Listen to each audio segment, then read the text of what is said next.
Listening test. You will hear a number of different recordings and you will have to answer questions on what you hear. You will have time to read the instructions and questions and you will be given time to check your work. All the recordings will be played once only. The test is in 4 parts. Now turn to part 1. You will hear a conversation between a man and a woman. First, you have some time to look at questions 1 to 10.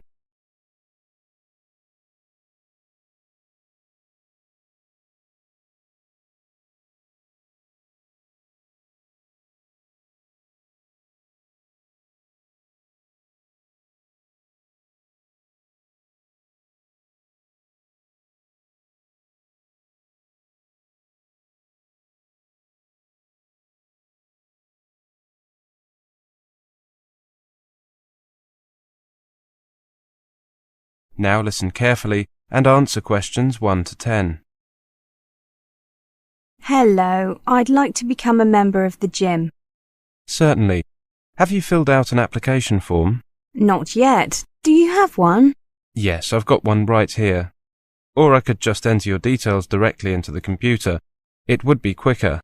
Okay, go ahead. Could you tell me your name, please? My surname is Pierce, Pierce, and my given name is Sharon, Sharon. Thank you. And your address? 70 Welcome Lane, Tipton, TP3, 4MB, Could I just note your date of birth? 13th of July, 1980. Are you just applying for membership of the gym, or would you like to join the health spa as well? There's a special price of £50 a month, or £130 for 3 months. I'd just like to join the gym, thanks. OK, that's £20 a month, £50 every 3 months, or £180 a year. I'll pay for the year. Will you be paying by credit card? Yes, here you are. Thank you. Card number 467397020361. Expiry date September 2009. OK, I'll just print out a form for you to sign and you're a member. There you are. Sign here, please. Great, thank you. Could you just show me around very quickly? Certainly. Mike, could you take over here for a few minutes? Come this way. Right by reception, we have a refreshment area, serving healthy food and drinks. No coffee or chocolate. What a good idea. Beyond that, as you can see, there's the main gym area. The treadmills are by the window, so you get a great view across the river. Opposite them are various machines, and at the far end you can see the free weights area. If you look at the far end, you'll see 2 doors. The one on the left is the ladies' changing area, and the one on the right is the men's. And the swimming pool? There's a door in each changing area that leads to the swimming pool. The health spa is upstairs, isn't it? Yes, there's a flight of stairs leading from each changing room to the spa area. Oh, I forgot to mention that there's a sauna beside each changing area. Our members love using those after a workout. How many members are there? About 300 people, of which 200 are members of both the gym and health spa. Only about half of those people come regularly. Does it ever get crowded? It can get a little cramped at the weekends and occasionally in the evenings during the week. A lot of people like to use the treadmills. There are no rules about how long you can use a particular machine, but we ask people to be considerate. The swimming pool rarely gets crowded. Are most of the members men or women? I'd say that there are a few more women than men. Ladies are more likely to join the gym and spa, whilst men usually just join the gym. Well, thank you very much. I'll be along tomorrow for my first workout. You're open at 7, right? Yes, we're open from 7 in the morning to 10 in the evening. See you tomorrow. That is the end of section 1. You now have half a minute to check your answers.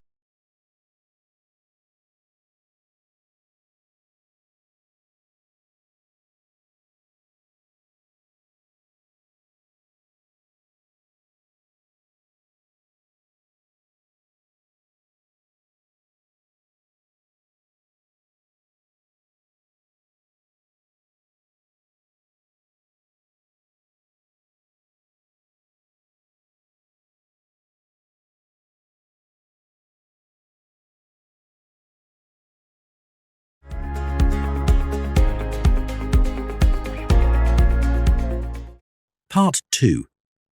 You will hear a monologue. First, you have some time to look at questions 11 to 20.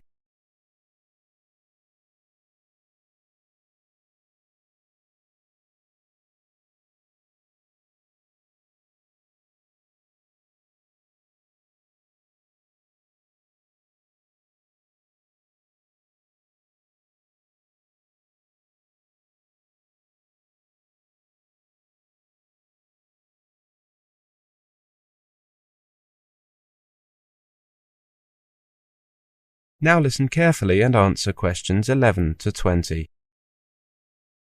We understand the importance accommodation plays in student life, which is why we aim to provide you with not only the best possible range and standard of housing, but also advice and assistance on the whole accommodation process. With our help, you should find yourself somewhere you want to live and get settled in with as little hassle as possible. Throughout the guide that I have just handed out, you will find details of the wide range of accommodation available at the university and how you can apply for it. We hope that the information we provide will assist you to make your choices, but please contact us at any time if you have any questions. Our accommodation ranges from the catered to the self-catered, the modern to the traditional, and is based over 25 sites across the city, all of which are located within a short walk or bus ride of the city centre. First, let's look at catered accommodation. Moving away from home for the first time can be as scary as it is exciting.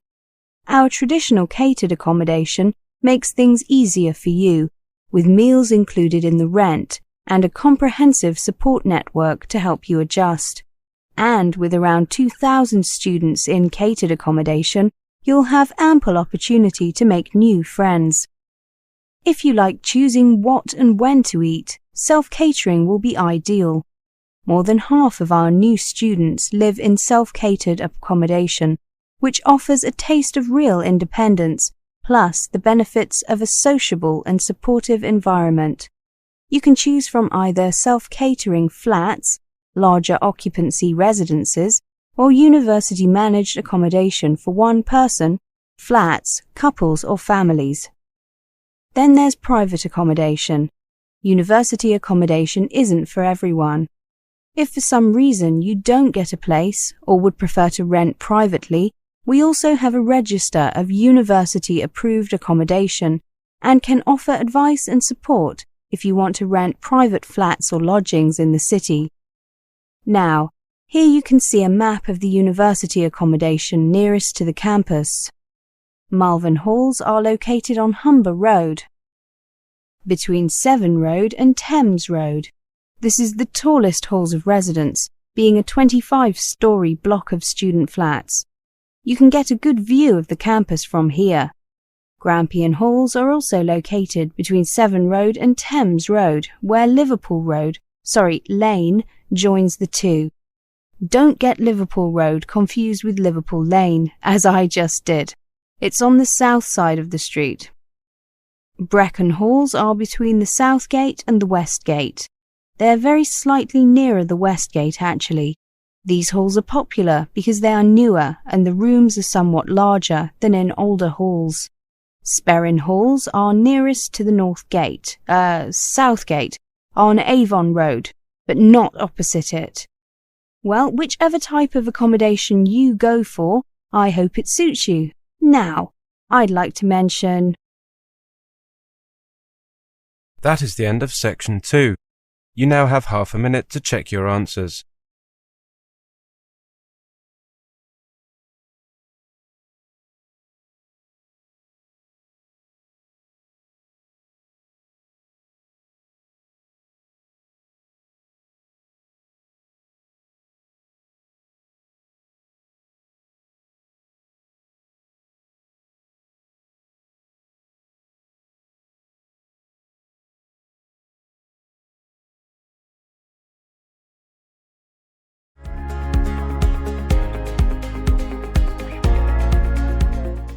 Part 3.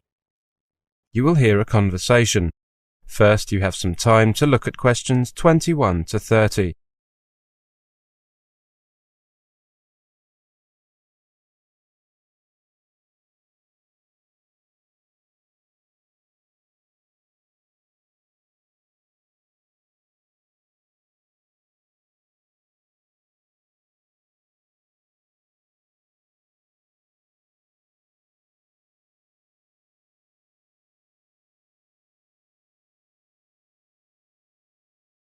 Now listen carefully and answer questions 21 to 30. Hi, Tom. How are you? Have you been here long? Hi, Jenny. I'm fine. I arrived yesterday on Sunday. How about you? I got here last week on Wednesday.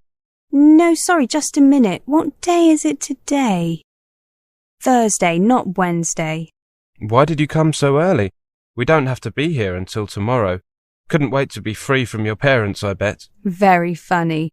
I know I came a bit earlier than most people, but I wanted to move my things into my flat and take a look around the campus and the town.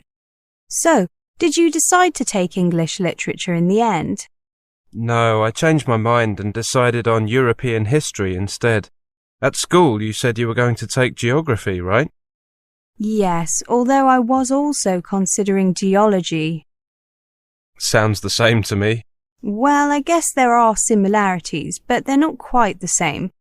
What kind of information have you been given about your courses? Well, not much. I've got my timetable and a basic reading list.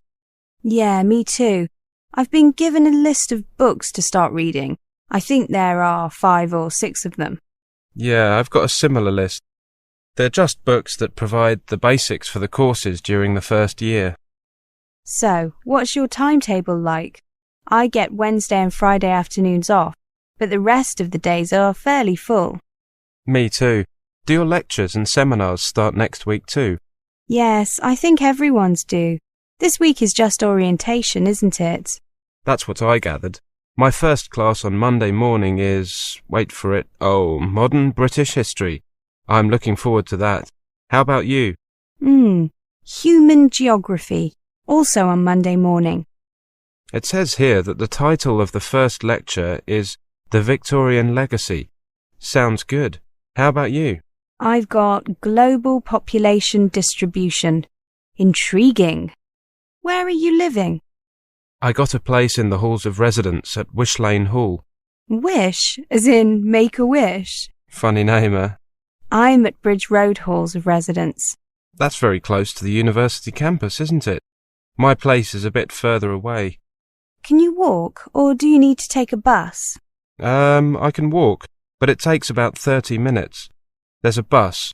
I guess I'll walk if it's not a bad day, and take the bus if it's raining. I'll think of you when I'm taking the 5-minute walk from my hall to the lecture theatre. I'm sure you will. At least I've got somewhere to stay if I don't want to walk home. Cheeky. Is your hall near the main gate or the north gate? The north gate. Hey, I'm on my way to the shops. Coming? Sure. What are you going to buy? Food? Well, I might pick up a few things, but I was really going to buy some notebooks for taking lecture notes, seminar notes, and some printer paper. That's a good idea. I need a few binders to put my notes in. That's a good idea. I'll get a couple too. Pencils? No, I've got a few. Oh, some pens. I always seem to lose them. Well, you've been here the longest. Where do we go? There's a shop here on campus near the main gate. There's a cafe next door, so we can stop there too if you like. Great idea. I could do with a coffee and a cake. That is the end of section 3. You now have half a minute to check your answers.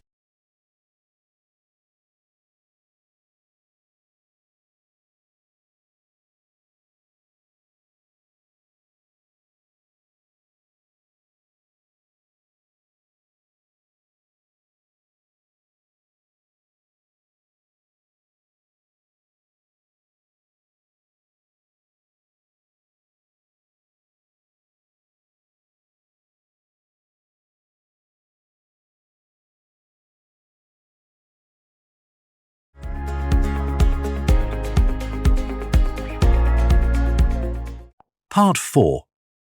You will hear a presentation.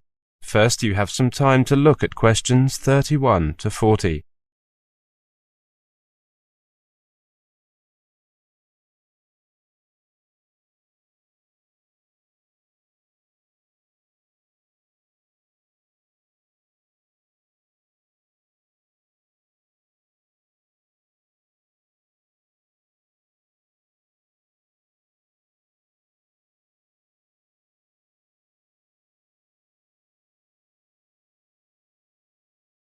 Now listen carefully and answer questions 31 to 40.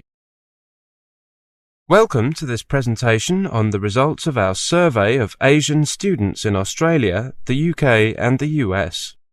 Australia is growing in popularity among Asian students, while the UK and the US are losing ground as the place to study for a degree, according to our international survey. Our research is based on the views of 1,500 undergraduates from 10 Asian countries studying in Britain, the USA and Australia. 60% of the students were aged between 18 and 21, and 30% were between 22 and 25. 4 in 10 students cited a better quality of education as their main reason for studying away from their home country. About 27% said they were doing it to broaden their experience and because they were attracted by the cultural experience of living in a foreign country. Business, commerce and marketing are still by far the most dominant field of study, attracting almost 2/5 of students.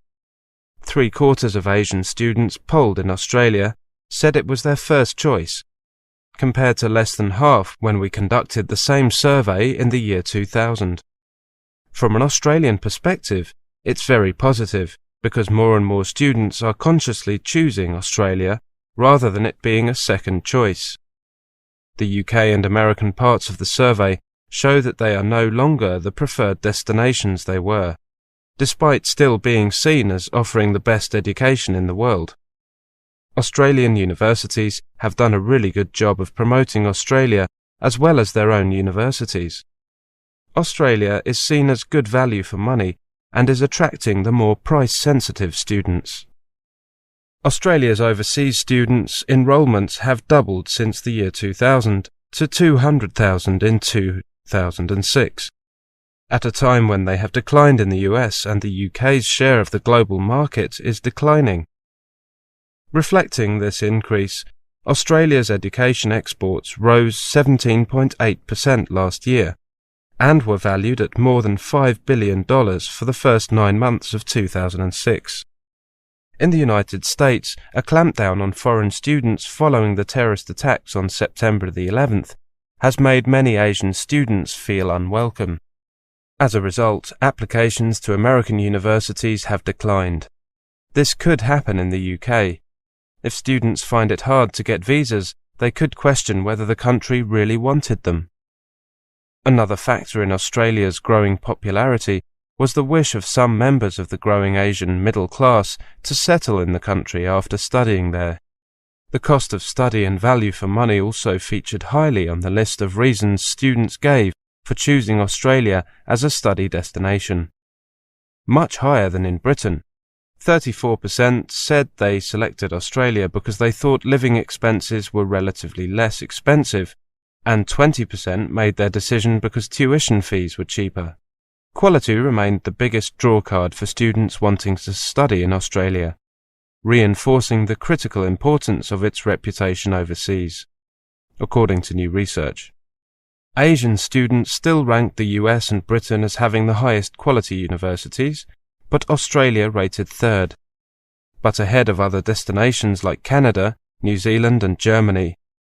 Despite the emergence of transnational education programs, 81% of students did not consider undertaking a foreign degree in their home country. It seems that the concern that these programs are going to diminish the number of foreign students is a bit premature. Only 4% of those enrolled in Australia had studied overseas before, a figure we attribute to an emerging middle class of Asian students wanting to study offshore. In the past, many Asian students had come from their home country's elite, high-income families whose parents had studied abroad. What we've got now is an emerging middle class who maybe haven't travelled before and whose parents were not educated overseas. Our study also shows that students rely more on education agents than in the past, with implications for universities that plug direct enrolments online. Whilst our findings are good for Australia, which is increasing in popularity as a study destination, they do not mean that Australia can rest on its laurels as competition is increasing from a growing number of institutions and study destinations. That is the end of part 4. You now have half a minute to check your answers.